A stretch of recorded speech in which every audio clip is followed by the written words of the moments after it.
दोस्तों, आज का टॉपिक जो है बहुत अद्भुत है। ये वीडियो सबके लिए बहुत शुभ होने वाला है, क्योंकि आज हम चर्चा करने वाले हैं कि केले का जो पेड़ है, केले का पेड़ घर में लगाएं या ना लगाएं, कहाँ लगाएं, कैसे लगाएं, कब लगाएं, क्या विधि है, पूजा कैसे करें, केले के पेड़ की जो पूजा है वो हर रोज़ करें या गुरुवार के दिन करें, केले का पेड़ जो है घर पर किस दिन लगाना चाहिए, केले का पेड़ जो है किस दिशा में लगाना चाहिए, घर की बालकनी में या छत पर लगा सकते हैं क्या, केले के पेड़ की जो परिक्रमा है वो कितनी बार करनी चाहिए, और पूजा का टाइम क्या है, सुबह करें या शाम को करें, और पूजा के समय कौन सा मंत्र का जाप करें, या वीरवार को व्रत करने वाले जो व्यक्ति हैं, स्त्री हैं या महिला जो पुरुष हैं, वो केले की पेड़ की पूजा उनको ही करनी चाहिए, कोई दूसरा भी कर सकता है क्या, या किस रंग के कपड़े पहने उस दिन पूजा करें, या केले के पेड़ की पूजा का समय जो हम सामग्री है वो क्या क्या उपयोग करें, क्या क्या सामग्री हमें चाहिए, दीपक कैसा जलाएं, कहाँ जलाएं, और पानी या दूध का प्रयोग करना है, पूजा कैसे करें, और मासिक धर्म में पूजा करें या कैसे करें, और केले के पेड़ में जो फल निकल आते हैं कई बार उन फल का क्या करें, केले का जो पेड़ है दोस्तों वो सूख जाए तो उसका क्या करें, और केले का जो पेड़ है उसको बालकनी में या छत पे रख सकते हैं कि नहीं।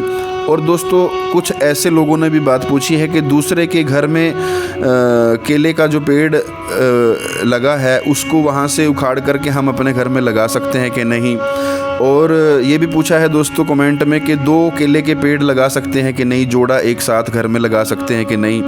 दोस्तों, क्यों लगाया जाता है केले का पेड़, आखिर इसका महत्व क्या है, और इतने सारे जो प्रश्न किए हैं इन प्रश्नों में इनके उत्तर क्या है, वो मैं आज आपको इस वीडियो में बताने वाला हूँ। आप बने रहें अंत तक दोस्तों, क्योंकि बहुत सारे प्रश्न हमारे मन में होते हैं केले के पेड़ को लेकर के। दोस्तों, जैसा कि आपको पता है कि हिंदू धर्म में तुलसी की तरह ही केले के पेड़ को भी अत्यंत पवित्र माना गया है, बड़ा शुभ माना गया है दोस्तों।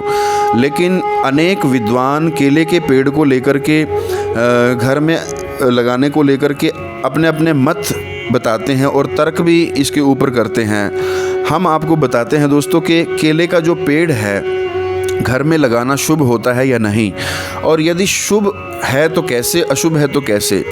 दोस्तों, किन परिस्थितियों में यह पेड़ अशुभ फल देने लगता है। दरअसल देखा जाए तो सिर्फ केले का पेड़ ही नहीं बल्कि सभी पवित्र पेड़ पौधे जो घर में हम लगाते हैं, लगाते समय अत्यंत सावधानी हमें बरतनी चाहिए। इनके लगाने से लेकर के इनकी देखभाल तक कर हमें कुछ खास नियमों का पालन करना चाहिए, तभी ये शुभ फल देते हैं, अन्यथा इनका विपरीत असर हम पर, हमारे परिवार पर पड़ता है। दोस्तों, अब बात करते हैं कि बृहस्पति के दिन आप केले के पेड़ को पूजें या क्या करें। देवगुरु बृहस्पति के साथ पेड़ का जो कनेक्शन है, क्यों व्रत करें, क्यों पूजा करें, उसके लिए थोड़ा सा मैं आपको बताऊं। ज्योतिष शास्त्र के अनुसार केले के पेड़ में देवगुरु जो बृहस्पति हैं, जो देवताओं के गुरु हैं, बृहस्पति गुरु हैं उनके, तो ज्योतिष शास्त्र के अनुसार और भगवान विष्णु का, साक्षात नारायण का वास केले के अंदर माना गया है। दोस्तों, बृहस्पति सुख समृद्धि के दाता हैं, देने वाले हैं, संयम को देने वाले हैं, सात्विकता को, आध्यात्मिकता को देने वाले हैं, और वैवाहिक सुख का प्रतिनिधि करते हैं। यदि घर में केले का पेड़ गलत जगह पर लगा हुआ हो या उनकी देखभाल लापरवाही से हो रही हो, देखभाल में कोई लापरवाही बरती जा रही है, तो उसके उपरोक्त समस्त बातों से जुड़ी परेशानियां आने लगती हैं। अधिकांश लोग इस तरह के पवित्र पेड़ और पौधे घर में लगा लेते हैं, लेकिन उनकी उचित देखभाल नहीं कर पाते, जिस कारण उनके बुरे प्रभाव मिलने लगते हैं। दोस्तों, लेकिन विद्वानों ने केले के पेड़ को घर में लगाने की मनाही कर दी कि घर में इस प्रकार ना लगाएं अगर आप उसकी देखभाल ना कर पाएँ तो। लेकिन यदि आप केले के पेड़ को शास्त्र निर्देशित जगह पर लगाएं, देखभाल करते हुए निश्चित जगह पर लगाएं, तो आप उनके दुष्परिणामों को हटा सकते हैं। दोस्तों, तो कहाँ लगाएं केले का पेड़। दोस्तों, केले का पेड़ अत्यंत पवित्र होता है, इसलिए इसे ईशान कोण में ही लगाया जाता है। ईशान कोण किसे कहते हैं दोस्तों? जो पूर्व होती है दिशा, पूर्व दिशा में दोस्तों, पूर्व दिशा की ओर आप मुख करके जैसे ही खड़े होते हैं तो पूर्व और उत्तर दिशा के बीच की जो जगह होती है, जो कोण होता है, उसे ईशान कोण कहते हैं दोस्तों। उसमें आपको केले का पेड़ लगाना चाहिए जो शुभ होता है। और उसके बाद केले के पेड़ को हमेशा घर के पिछले हिस्से में लगाना ज़्यादा शुभ माना गया है दोस्तों। और तीसरी बात, केले के पेड़ के पास तुलसी का पौधा लगाना बहुत ज़्यादा शुभ माना गया है, बहुत ज़्यादा बरकत करने वाला माना गया है। और केले के पेड़ के आसपास अच्छी साफ़ सफाई रखना ज़रूरी है दोस्तों। और इसके अलावा ज़रूरत के अनुसार नियमित केले में पानी देते रहना चाहिए, क्योंकि केले का जो पेड़ है उसको पानी की अधिक मात्रा चाहिए, पानी अधिक चाहिए उसको दोस्तों। और प्रत्येक गुरुवार को, हर गुरुवार को केले की पेड़ की पूजा सभी को करनी चाहिए, घर के सदस्यों को। और यदि घर का कोई सदस्य सभी नहीं करते हैं तो उस व्यक्ति को तो ज़रूर करनी चाहिए जिसने व्रत रखा है गुरुवार का। उस व्यक्ति को गुरुवार के दिन केले के पेड़ की पूजा करनी चाहिए और हल्दी लगा करके, हल्दी का तिलक लगा करके पूजा करनी चाहिए। एक घी का दीपक जलाना चाहिए और कच्चा दूध और उसमें थोड़ा गंगा जल मिला करके और थोड़ा सादा पानी मिला करके और थोड़ी हल्दी उसमें डाल करके और थोड़ी पीली दाल, पीली चने की दाल आप ले सकते हैं। पीली दाल के 2-4-10 दाने उसमें डाल करके, उसमें थोड़ा फूल डाल करके, पुष्प डाल करके केले के पेड़ में वो जल को आप अर्पित करें, जड़ में उसको दें। थोड़ा सा, अगर छोटा पौधा लगाया, अभी लगाया तो थोड़ा जल दें, अगर बड़ा पौधा आपका हो गया है तो उसको ज़्यादा जल दें। तो वो जल दे करके मंत्र का उच्चारण करें। यदि आपने गुरुवार का व्रत किया है, ओम श्री गुरुवे नमः या ओम बृहस्पति नमः या फिर भगवान नारायण को समर्पित है तो ओम नमो भगवते वासुदेवाय नमः, इस मंत्र का जाप करते हुए आप वो जल केले के पेड़ में डालें। और दोस्तों, धूप दीप दिखा करके आरती उतारें, आरती करें, केले के पेड़ की आरती दिखाएं, धूप दीप दिखाएं, प्रसाद चढ़ाएं और मिठाई चढ़ाएं या पतासा या आप थोड़ा कुछ भी मीठा बना करके आप चढ़ा सकते हैं केले के पेड़ के पास। और परिक्रमा करें दोस्तों, केले के पेड़ की परिक्रमा कम से कम 4 करनी चाहिए। ज़्यादा चाहे आप जितनी मर्जी करें, लेकिन कम से कम 4 करनी चाहिए, क्योंकि नारायण भगवान की परिक्रमा भी 4 हैं। और 4 परिक्रमा करने के बाद एक परिक्रमा आपने जिस भी रूप में बृहस्पति ग्रह को स्ट्रॉन्ग करने के लिए या बृहस्पति देवता का आपने ध्यान करते हुए व्रत किया है तो एक परिक्रमा उनके निमित्त भी करनी चाहिए। तो टोटल 5 परिक्रमा आपको करनी चाहिए दोस्तों। ज़्यादा आप कितनी भी कर सकते हैं, लेकिन कम से कम केले के पेड़ की परिक्रमा 4 करनी चाहिए। और जिन घर में या छत पर या बालकनी में हमने केले का पेड़ लगाया है, पहला तो प्रश्न ये, क्या लगा सकते हैं दोस्तों? लगा सकते हैं, छत पर भी लगा सकते हैं, लेकिन वो किसी गमले में लगाया जाएगा, क्योंकि वो चल होता है। 2 प्रकार की स्थापना जैसे मंदिर में मूर्तियों की होती है, चल प्रतिष्ठा और अचल प्रतिष्ठा। यानी चलने वाली, यानी उसको हम कभी भी शिफ्ट कर सकते हैं दूसरी जगह पर, फिर वहाँ पर स्थापना कर सकते हैं। और जो अचल होती है, जिसकी एक बार जहाँ हो गई वहाँ हो गई। तो ऐसे ही जब हम ज़मीन पर नीचे मिट्टी में केले का पेड़ लगाते हैं तो वो वहीं रहता है, उसको ज़्यादातर उखाड़ करके इधर उधर नहीं लगाते। लेकिन फिर भी ऐसी जगह पे लगाना चाहिए जहाँ पर हम परिक्रमा कर सकें, थोड़ा रास्ता चारों तरफ हो, तो वो ज़्यादा शुभ माना गया है दोस्तों। और मैं आपको एक बात और बता दूँ कि केले के पेड़ का जो तने में तना जो है उस पर लाल या पीला चंदन का तिलक लगाएं और लाल रंग का या पीले रंग का उस पर धागा बांधें। और धागा बांधते हुए ओम नमो भगवते वासुदेवाय इस मंत्र का जाप करते हुए धागा बांधे। अपनी मन की जो मुराद है, मन का जो संकल्प है, उसको भी दोहराते रहें कि हे प्रभु, आप इस कार्य को सिद्ध करना, मैं आपका व्रत कर रहा हूँ, आपकी पूजा कर रहा हूँ। इस प्रकार भाव से केले के पेड़ का पूजन करना चाहिए। और कहाँ नहीं लगाना चाहिए? तो केले का जो पेड़ है आग्नेय कोण में नहीं लगाना चाहिए, यानी पूर्व, जैसे पूर्व की तरफ आप मुख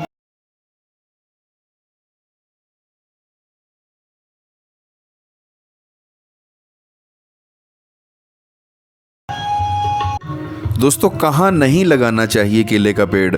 तो केले का पेड़ जो है आग्नेय कोण, यानी जैसे आप पूर्व दिशा की ओर मुख खड़े होकर के, जैसे आप पूर्व की ओर मुख करते हैं अपना, खड़े होते हैं, तो पूर्व से जो दक्षिण दिशा है, यानी आप समझेंगे जैसे पूर्व की ओर मुख करके खड़े हैं, दक्षिण और पश्चिम दिशा में लगाना नहीं चाहिए दोस्तों।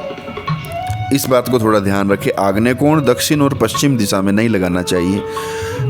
आग्नेय कोण जो है पूर्व और दक्षिण के बीच का हिस्सा है, इसमें नहीं लगाना चाहिए। केले के पेड़ को घर में मुख्य द्वार के बिल्कुल सामने नहीं लगाना चाहिए, उसको थोड़ा साइड में लगाना चाहिए। और केले के पेड़ के समीप कोई भी कटीला पौधा नहीं लगाना चाहिए जिसमें कांटे आते हैं, जैसे कोई गुलाब का पौधा या चाहे कोई और पौधा क्यों ना, उसके नज़दीक नहीं लगाना चाहिए, थोड़ा दूरी पर लगाना चाहिए। और केले के पेड़ के आसपास गंदगी ना रखें, सफाई रखना बहुत ज़रूरी है दोस्तों। और पेड़ का जो पत्ता मान लो कोई ख़राब हो जाए या सूखने लगे, उसे तुरंत काट देना चाहिए। और कई बार केले पर फल आ जाता है, जो फल आया है उस फल का क्या करें? वो फल बड़ा हो गया, जैसे पौधा और फल आना शुरू हो गया, तो उस फल को आप किसी दूसरी जगह पर यूज़ कर सकते हैं, सुखा करके नया पौधा तैयार हो जाएगा। या फिर आप उसको बहा सकते हैं, नदी में प्रवाहित कर सकते हैं दोस्तों उसको। और अब बात करता हूँ कि केले के पेड़ में हमेशा साफ़ स्वच्छ जल ही डालें। कोई ऐसा नहीं कि कोई ख़राब पानी उसमें डालना, नहीं, ऐसा भूल करके भी ना करें, जिसका दुष्परिणाम आपको भोगना पड़ सकता है। और केले के पेड़ में भगवान का जो नहलाया हुआ जल है वो भी हम कई बार अर्पित कर देते हैं, वो भी अगर हो सके तो अर्पित कर सकते हैं उसको भी, लेकिन हो सके तो पहले उस जल को थोड़ा अपने घर में थोड़ा छिड़क लीजिए, अपनी फैक्ट्री दुकान में छिड़क लीजिए उस चरणामृत को भगवान को, फिर हम वहाँ भी उसको चढ़ा सकते हैं। और केले के पेड़ में हमेशा एक बात को और ध्यान रखना चाहिए आपको कि कोई भी निर्माल्य यानी पूजा का सामान कई बार डाल देते हैं, जैसे फूल पत्तियाँ या सामग्री, कोई धूप दीप जला हुआ या कुछ भी हम उसमें डाल देते हैं, वो नहीं डालना चाहिए केले के पेड़ की जड़ में, उसका विशेष ध्यान रखना चाहिए। और केले के पेड़ के लाभों के बारे में बात करें तो क्या लाभ हैं लगाने से घर में पेड़? दोस्तों लाभ सबसे पहले तो अनेक संकटों और दुखों से छुटकारा मिलता है। शुभ कार्य जो हैं, कथा पूजा में केले के पत्ते का उपयोग करने का शुभ अवसर प्राप्त होता है। और केले के पत्तों पर भोजन करने से आयु और आरोग्य में वृद्धि होती है, तो आप उसका भी प्रयोग कर सकते हैं दोस्तों, एक्स्ट्रा पौधे लगा करके केले के घर में। और केले की जो जड़ है वो पीले धागे में बांधकर धारण करने से बृहस्पति जो ग्रह है उसमें मजबूती आती है, वो मजबूत होता है दोस्तों। और जिन लोगों को बृहस्पति ग्रह जो जिनका वीक है, कमज़ोर है, उन्हें केले का पेड़ अवश्य लगाना चाहिए। और घर में हमेशा समृद्धि बनी रहे। अविवाहितों के विवाह में यदि कोई बाधा आती है तो उन्हें केले के पूजन करने से, व्रत करने से बृहस्पति का, तो इससे दूरी प्राप्त होती है, उनकी बाधा दूर होती है दोस्तों। और वैवाहिक जीवन में आने वाली कठिनाइयाँ भी दूर होती हैं। केले के पेड़ के समीप बैठकर के भगवान विष्णु के मंत्रों का जाप करना चाहिए, संकीर्तन करना चाहिए, उससे लाभ प्राप्त होता है। और गुरुवार को पेड़ के समीप घी का दीपक जरूर जलाना चाहिए, जिससे सभी संकट दूर होते हैं। दोस्तों ये जितने भी कमेंट आप लोगों ने मुझे किए थे उनका मैंने बताया कि उन सभी का किस प्रकार से आप वीडियो को पूरा देखेंगे तो आपको पता लगेगा कि लगभग सभी कमेंट के मैंने जवाब दे दिए हैं कि कैसे कैसे क्या करना चाहिए। लेकिन फिर भी यदि आपको लगता है कि कुछ छूट गया है या रह गया है, कोई और प्रश्न आपके मन में है, तो आप वो पूछ सकते हैं। और उसको अगर मुझे लगेगा कि आप उसके ऊपर वीडियो चाहते हैं तो वीडियो भी बनाई जाएगी। अगर आपको ऐसे लगता है कि सभी क्वेश्चन आपके मन में जो चल रहे थे प्रश्न वो सब समाप्त हो गए हैं, तो निश्चित ही ये लाभकारी वीडियो रहने वाला आपके लिए। आप सभी बड़ी प्यार से, बड़ी श्रद्धा से मुझे सुनते हैं, आप सभी दोस्तों का धन्यवाद। और आप जो नए मित्र पहली बार इस चैनल पर आए हैं, आपका भी हार्दिक स्वागत है। आप भी इस चैनल को सब्सक्राइब कर लें, बेल आइकन प्रेस कर लें, ताकि आप सभी दोस्तों को आगे भी ऐसी ही सुंदर जानकारी प्राप्त होती रहे। और हाँ, कई बार मैं कह देता हूँ लेकिन आप लोग सोचते हैं कि चलो हमने सुन ली है पूरी बात, सब्सक्राइब क्या करना, आगे वीडियो आएगी तो देख ही लेंगे। लेकिन फिर भी सब्सक्राइब कर दो ताकि मुझे भी मोटिवेशन मिले थोड़ा, मैं भी आपके लिए और अच्छा काम कर सकूं। मिलते हैं दोस्तों अगली किसी वीडियो में, तब तक के लिए हर हर महादेव।